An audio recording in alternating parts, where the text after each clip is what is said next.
I still remember the sound of the doorbell that morning. I opened the front door expecting a delivery driver. Instead, I found 6 gift boxes sitting neatly on my porch. Every birthday gift I had mailed to my granddaughter over the past 6 years had been returned. Every single one. My hands trembled as I stared at the familiar wrapping paper. The pink jewelry box from her 10th birthday. The watercolor set she'd begged for. The handmade scrapbook filled with family photos. Even the silver bracelet I'd saved 3 months to buy. Each package carried the same message. Return to sender. No explanation. No note. No apology. Just rejection. I stood frozen in my doorway. My name is Margaret Collins. I was 63 years old. And in that moment, I became convinced that my daughter-in-law had spent years quietly erasing me from my granddaughter's life. What I didn't know was that a much bigger truth was waiting for me, and it was hidden inside a package I had not opened yet. But I wouldn't discover that until much later. At the time, all I felt was heartbreak. And anger. Lots of anger. I called my son immediately. "Ryan, what is this?" There was silence. Then a sigh. "Mom, did you know about this?" Another pause. "I'll call you later." The line disconnected. My stomach dropped. Why would he hang up? Why wasn't he shocked? Why didn't he sound angry? For the first time, I wondered if he already knew. That evening, I sat alone in my kitchen surrounded by unopened boxes. My friend Carol came over after I called her in tears. She looked at the packages and gasped. "Oh, Margaret. She hates me." "No." "Then explain this." Carol didn't have an answer. Neither did I. For years, my relationship with my daughter-in-law Emily had been distant but polite. We were never close. But we'd never openly fought. At least not that I remembered. Yet somehow every gift I sent my granddaughter Sophie had ended up back on my doorstep. How long had this been happening? And why? That night I couldn't sleep. I kept remembering Sophie at age 4. Sophie at age 7. Sophie running into my arms after school. Had she really never received any of my gifts? The thought shattered me. The next week I tried calling Emily. No answer. I texted. No response. I emailed. Nothing. Days passed. Then weeks. The silence felt intentional, like punishment. Then another clue appeared. One afternoon I visited the local bookstore. The owner recognized me. "Your granddaughter is such a sweet girl." I smiled. "You've met Sophie recently?" "Of course." My heart skipped. "When?" "Last month. She came in with her mother."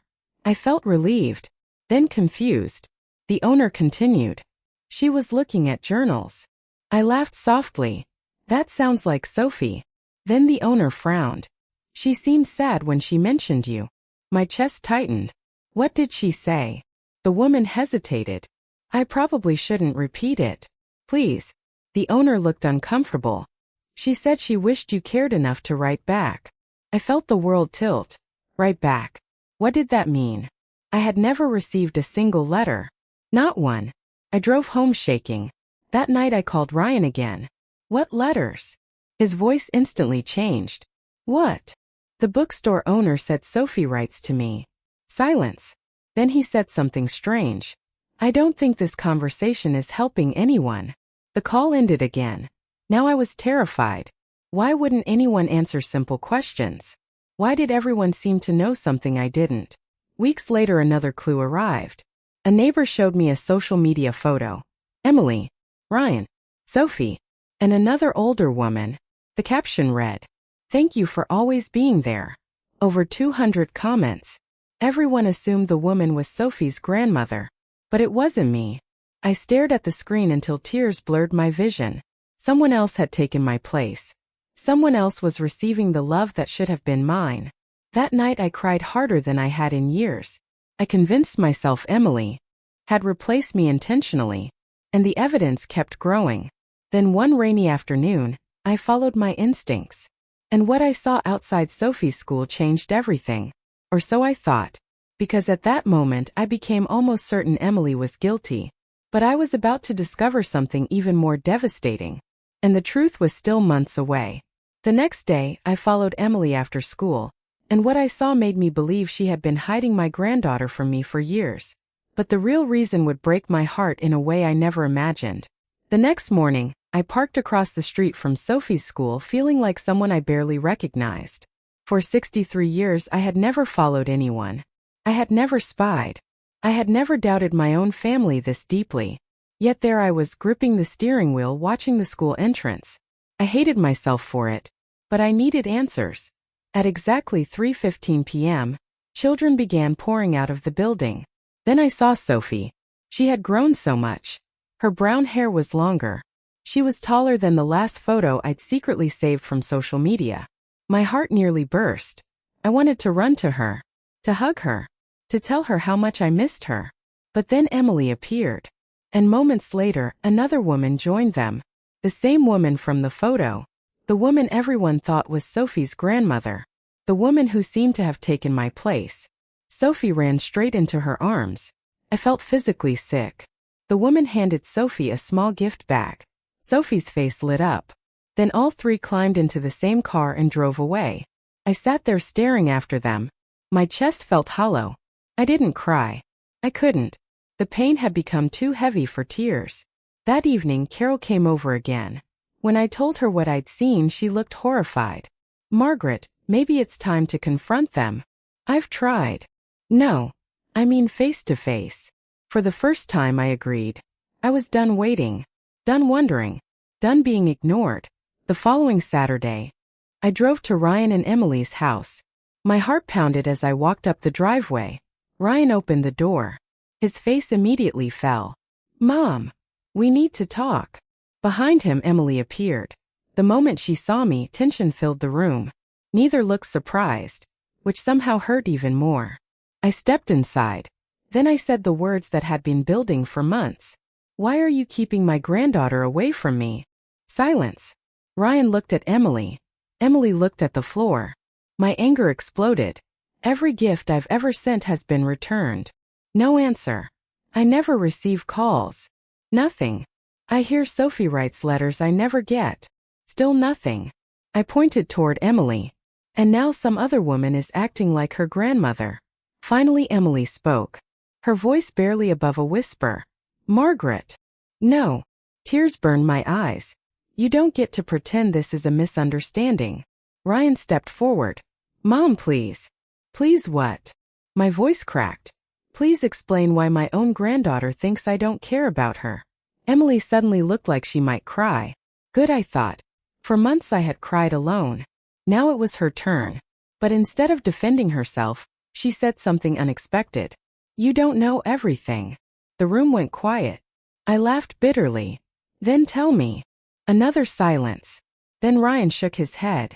Not yet. I stared at him in disbelief. Not yet. After years of confusion? After months of heartbreak?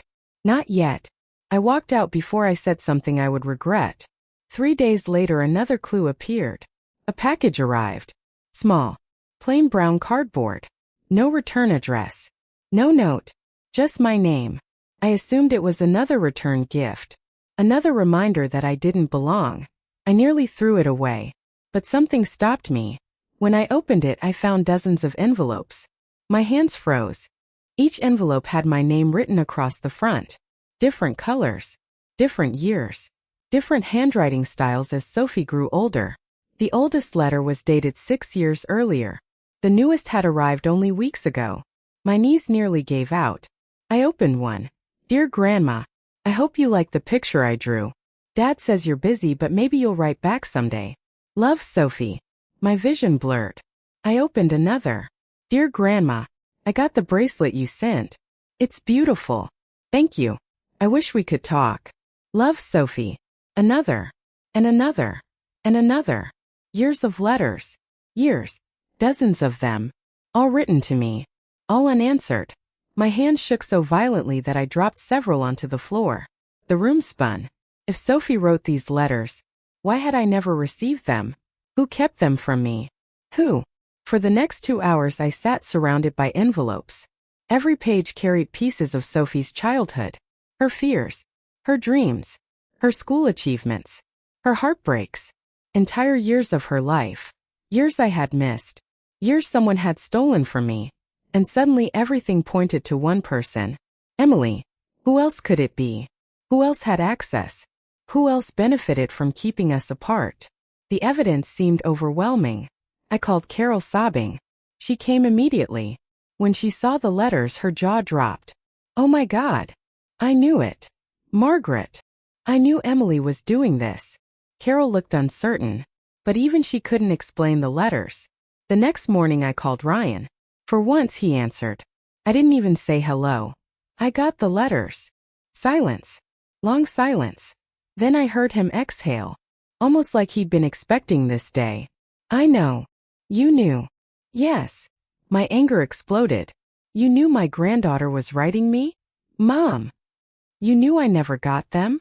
His voice broke. Yes. At that moment I became completely certain. Someone in that house had destroyed 6 years of love. Someone had allowed Sophie to believe her grandmother didn't care. Someone had broken a little girl's heart. And I believed Emily was responsible. 95% of me was sure. The evidence felt undeniable. Then Ryan said something that stopped me cold. Mom, before you accuse Emily again, there's something you need to know. My stomach dropped. His voice sounded different. Not defensive. Not angry. Heartbroken. And for the first time, I wondered if I had misunderstood everything. What Ryan told me next would completely change every clue. Every returned gift. Every missing letter. Every painful silence. And when I learned the truth, I wished I could take back every accusation I'd ever made. Ryan finally revealed who had really been intercepting the gifts and letters for 6 years. And when I learned the reason, I broke down in tears because the person responsible had been trying to protect someone they loved more than themselves. I barely slept that night. Ryan's words echoed through my head again and again. Before you accuse Emily again, there's something you need to know. For 6 years, I had convinced myself my daughter-in-law was slowly erasing me from Sophie's life. For 6 years, every returned gift, every unanswered message, every awkward silence had seemed to prove it. And now Ryan was telling me I was wrong. I sat at my kitchen table staring at the stack of letters. Sophie's letters. My granddaughter's childhood. Years of love trapped inside envelopes I had never seen. I wasn't sure if I was ready for the truth. But the next afternoon, Ryan arrived at my house. Alone. The moment I opened the door, I knew something was terribly wrong. His eyes were red. As if he hadn't slept either. We sat across from each other at the kitchen table. Neither of us spoke for several seconds. Finally I whispered, "Tell me." Ryan looked down. Then he slowly reached into his jacket pocket and removed a folded piece of paper. I immediately recognized the handwriting. My own. My stomach tightened. What is that? He slid it across the table. I opened it. And suddenly I couldn't breathe. It was a letter I had written years ago. A letter I had completely forgotten about. A letter written during the darkest period of my life. 6 years earlier. Just after my husband died. Back when grief had swallowed me whole. Back when every day felt impossible. As I stared at the paper, memories flooded back. The depression. The loneliness. The months when I stopped answering calls. The period I barely left my house. Then I saw the sentence. The sentence that changed everything. Please don't bring Sophie around for a while. I don't want her seeing me like this. My hands began shaking. I remembered writing it. I remembered crying while I wrote it. But I had never intended it to become permanent. I had only needed time. Few months. Maybe less. Yet somehow 6 years had passed. I looked up at Ryan. What does this have to do with the letters? His eyes filled with tears. Mom, after Dad died, you disappeared. The words hit me hard. Because they were true. You stopped answering calls. I lowered my eyes. You stopped coming to birthdays. True. You stopped opening the door when we visited. Also true. Every word felt like a knife. Ryan continued softly. Emily kept trying. I looked up. What? She kept trying to reconnect. My heart skipped. Ryan nodded. At first, every gift Sophie sent came back unopened. I froze. What? Every drawing. Every card. Every school photo. My mind reeled. No, that couldn't be right. Could it? Then I remembered. Boxes I never opened. Mail I ignored. Months I barely functioned. My chest tightened. Ryan swallowed hard. Emily was afraid Sophie would think her grandmother didn't love her. I felt tears building. So she protected her. I stared at him, unable to speak. Whenever a gift came back, Emily quietly bought another one and told Sophie you loved it. My heart shattered. Ryan's voice cracked. When letters came back unopened, Emily wrote responses. I felt physically sick. Not from anger. From guilt. Overwhelming guilt. Every clue I had used against Emily suddenly changed meaning. Every single one. The returned gifts. The missing letters. The silence. The distance. None of it had been cruelty. It had been protection. Not protection for Emily. Protection for Sophie. A little girl who adored her grandmother. A little girl Emily refused to let get hurt. I buried my face in my hands. Oh God. Ryan started crying too. Mom. She wasn't trying to replace you. I couldn't stop sobbing. The mysterious older woman. The one from the photographs. The one I thought had stolen my place. Who was she? Ryan smiled sadly. Emily's mother. The answer should have been obvious. Yet I had turned her into a villain inside my head. I sat there for several minutes unable to speak. Then Ryan handed me another envelope. This is why the package arrived. I opened it. Inside was a handwritten note. From Emily.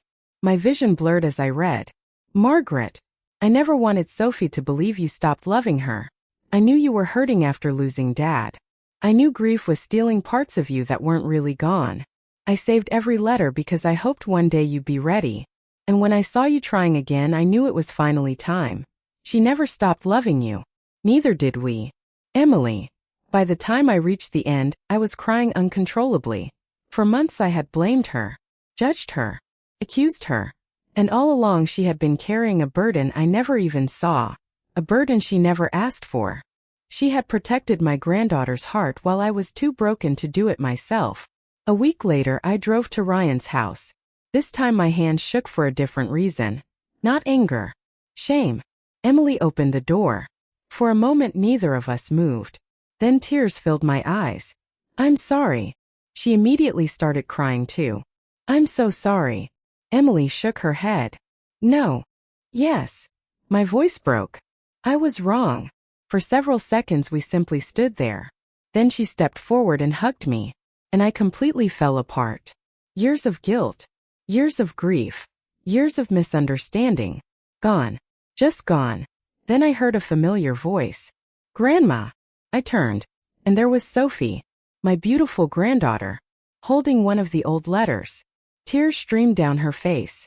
You finally got them. I nodded. Unable to speak. She ran into my arms. And I held her tighter than I had ever held anyone. For a long time nobody said a word. We simply stood there together.